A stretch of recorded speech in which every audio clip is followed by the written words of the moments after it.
നല്ല മധുരമുള്ള കട്ട്ലറ്റ് കഴിച്ചിട്ടുണ്ടോ? ഇല്ലെങ്കിൽ റെസിപ്പി പറഞ്ഞുതരാം. ആദ്യം നമുക്ക് നേന്ത്രപ്പഴം സ്റ്റീം ചെയ്തെടുക്കാം.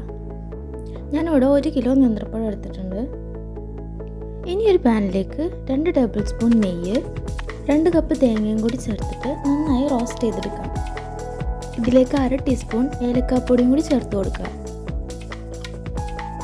3/4 കപ്പ് പഞ്ചസാരയും കൂടി ചേർത്ത് നന്നായി മിക്സ് ചെയ്തെടുക്കുക.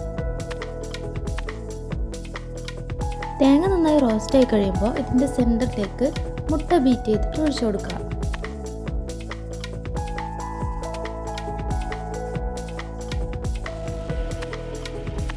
ഇനി എല്ലാം കൂടി ഒന്ന് മിക്സ് ചെയ്ത് മാറ്റി വെക്കാം.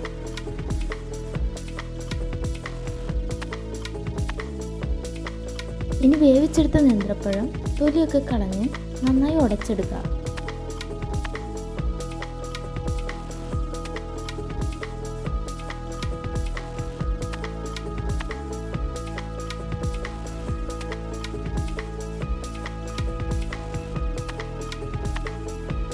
നേരത്തെ റോസ്റ്റ് ചെയ്ത് വെച്ചിട്ടുള്ള തേങ്ങയും കൂടി ഇതിലേക്ക് ചേർത്ത് കൊടുക്കാം.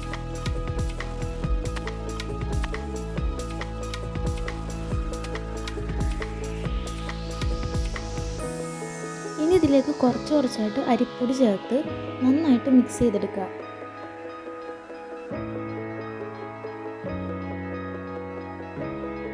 ഇനി ഇത് സാധാ കട്ട്ലറ്റ് പോലെ ഷേപ്പാക്കി എടുക്കാം.